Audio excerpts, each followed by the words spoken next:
पश्चिम बंगाल के बर्धमान जिले के आसानसोल।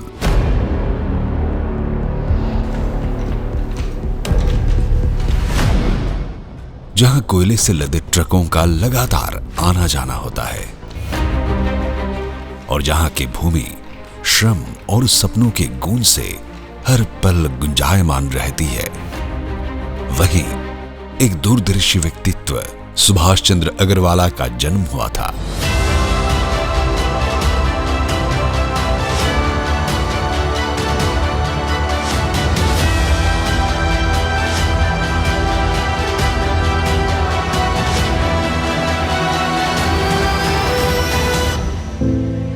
सुभाष चंद्र अग्रवाला का जन्म 1951 में आसानसोल के पास गांव सलानपुर में हुआ था। वह बचपन से ही मेधावी थे। उनकी स्कूली शिक्षा आसानसोल के सेंट पैट्रिक स्कूल में हुई, जिसके बाद उन्होंने कोलकाता के प्रसिद्ध सेंट जेवियर्स कॉलेज में स्नातक की उपाधि प्राप्त की। बाद में एक अमेरिकी विश्वविद्यालय के परमाणु भौतिकी में पढ़ाई के लिए निमंत्रण मिलने पर भी उन्होंने प्रतिकूल परिस्थितियों के कारण उसे अस्वीकार कर दिया। इसके बाद एक काला अध्याय आया। 1973 में पारिवारिक कोयला व्यवसाय का राष्ट्रीयकरण हो गया। कठोर वास्तविकता के दबाव में कानून और सीए बनने का उनका सपना चकनाचूर हो गया।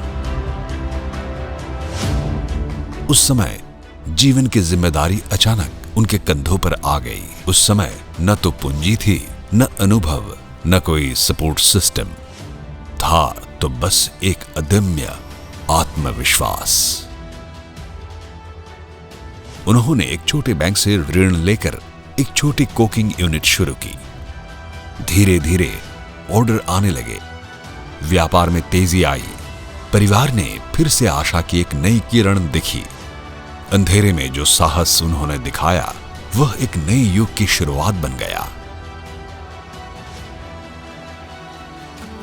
1991 में उन्होंने फेरो एलॉय उद्योग में कदम रखा। 1957 में उन्होंने आसानसोल में माइथॉन एलॉयज लिमिटेड की स्थापना की। बाद में मेघालय और विशाखापत्तनम में भी उनका विस्तार किया।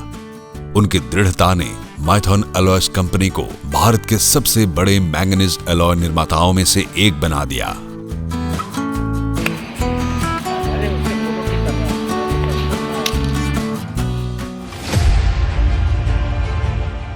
दो 2019 में सुभाष चंद्र अग्रवाला का सपना साकार हुआ।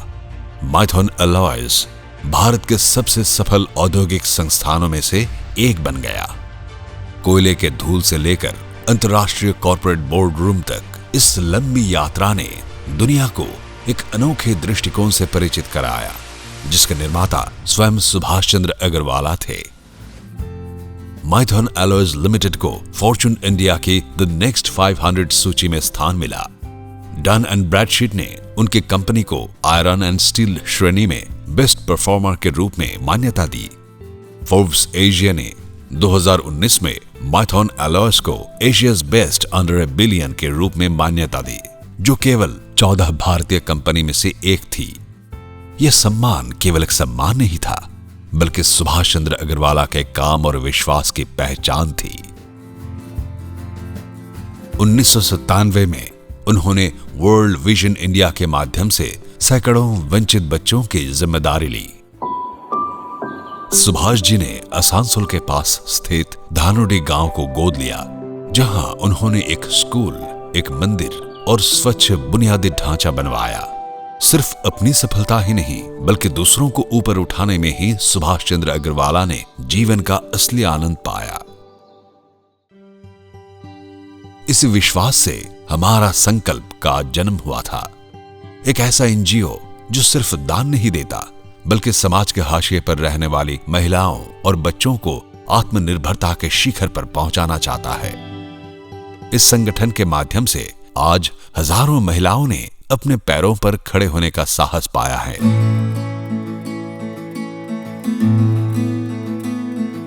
कोई अब मसालों के आधुनिक उत्पादन और पैकेजिंग इकाई चला रही है,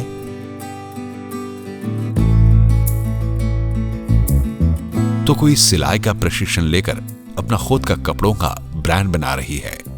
जहां अब कोई भी अनुदान पर निर्भर नहीं है, वे आज अपने पसीने से अपने सपनों का भविष्य गढ़ रहे हैं। सुभाष चंद्र अग्रवाला का एक और मानवीय पहलू है पहला कदम नामक स्वयंसेवी संस्था के प्रति उनका मुख्य लेकिन अडिग कर्तव्य परायणता। भारत में 2 मिलियन से अधिक विशेष आवश्यकता वाले बच्चे हैं, जिनमें से लगभग 75% बच्चे शिक्षा से वंचित है। ठीक इसी शून्य को भरने के उद्देश्य से उन्होंने कदम उठाया है ताकि इन असाधारण बच्चों के दबे हुए सपनों को पूरा किया जा सके।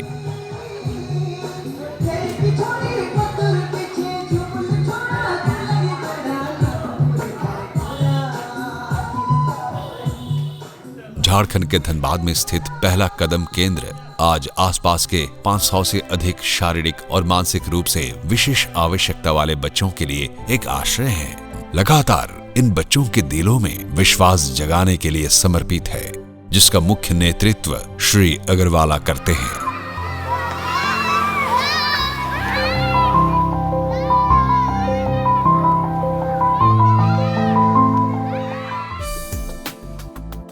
जब कोई व्यक्ति अपनी संपत्ति दूसरों की उन्नति के लिए समर्पित करता है तो वह केवल दान नहीं होता है, बल्कि उनके जीवन के आदर्शों को दर्शाता है। सुभाष चंद्र अग्रवाला उस दुर्लभ आदर्श का मूर्त रूप हैं, जिन्होंने शिक्षा के क्षेत्र में श्री श्री रविशंकर विद्या मंदिर ट्रस्ट बेंगलुरु को एक विशाल भूमि दान की है। साथ ही एक पूरी तरह से निर्मित अत्याधुनिक बुनियादी ढांचे वाली इमारत भी, जिसका मूल्य लगभग 18 करोड़ रुपए है। सुभाष जी तहे दिल से कामना करते हैं कि शिक्षा के माध्यम से एक सच्चा समाज बने, जो न केवल बच्चों के भविष्य का निर्माण करे, बल्कि उनके मूल्यों और नैतिकता का भी मार्गदर्शक बने। सुभाष चंद्र अग्रवाला विभिन्न खेलों के उभरते हुए प्रतिभाओं के एक अडिग संरक्षक थे। एथलेटिक्स, पावर लिफ्टिंग, बॉक्सिंग और कई अन्य शाखाओं में उनकी दृष्टि केवल प्रायोजन तक सीमित नहीं थी, बल्कि वे सपनों को पोषित करना चाहते थे। ऐसे प्रतिभाओं के साथ खड़े होना चाहते थे जिनके सपने शायद चुपचाप ही मिट जाते। उन्होंने कई युवा खिलाड़ियों को प्रशिक्षण के अवसर, आवश्यक उपकरण दिए और जहां तक कि इन संघर्षरत खिलाड़ियों को दिनों दिन मानसिक प्रेरणा भी दी, जिनमें से कई आज राष्ट्रीय गौरव या विश्व विजेता है। जब कंक्रीट के कचरे से हमारे पृथ्वी के फेफड़े प्रभावित हो रहे हैं, जब काले धुएं से आकाश का नीला रंग ढक रहा है, तब एक इंसान ने हरे भरे सपने देखने का साहस किया। वे सुभाष चंद्र अग्रवाला है, प्रकृति के पुनर्जीवन के एक मुख्य हरित क्रांतिकारी, जिनका वृक्षारोपण केवल एक परियोजना नहीं, बल्कि अपनी मातृभूमि से दिल खोलकर प्यार करने का एक प्रतिबिंब था। बंगाल झारखंड सीमा के शुष्क क्षेत्र धर्मा से लेकर सलानपुर की उपजाऊ भूमि तक उनके हरितकरण के सपने धीरे धीरे साकार हुए हैं। उन्होंने केवल पेड़ नहीं लगाए, उन्होंने भविष्य बोया। वे हरियाली के फेरी वाला है, सब प्यार से उन्हें ग्रीन मैन कहते हैं। 2009 में Subhash Chandra Agarwala confederation of all India traders यानी कैट से जुड़े। कुछ ही समय में वे संगठन के राष्ट्रीय कार्यकारी अध्यक्ष पद पर आसीन हो गए। उनके और उनके सहकर्मियों के दूरदर्शी नेतृत्व में कैट पूरे देश के 8 करोड़ से अधिक व्यापारियों और 40,000 वाणिज्यिक संगठनों की एक शक्तिशाली आवाज बन गया। वाणिज्य और उद्योग जगत में सुभाष चंद्र अग्रवाला सिर्फ एक नेता नहीं है, वे एक एकीकृतकर्ता है। उन्होंने federation of south Bengal chambers of commerce and industry यानी फॉस्बेकी संगठन के गठन में एक महत्वपूर्ण भूमिका निभाई। एक ऐसा महासंघ जो दक्षिण बंगाल के 11 जिलों के उद्योगपतियों और व्यावसायिक समुदायों का प्रतिनिधित्व करता है।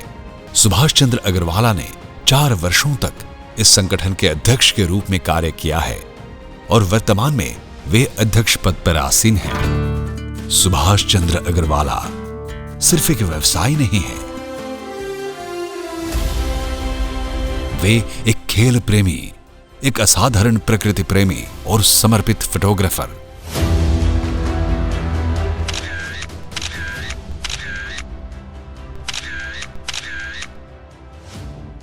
दृढ़ संकल्प के बल पर वे एक सफल उद्योगपति बन गए हैं, एक असाधारण समाज सेवक, एक प्रेरणादायक पुस्तक के सफल लेखक और एक सच्चे राष्ट्र निर्माता सैनिक।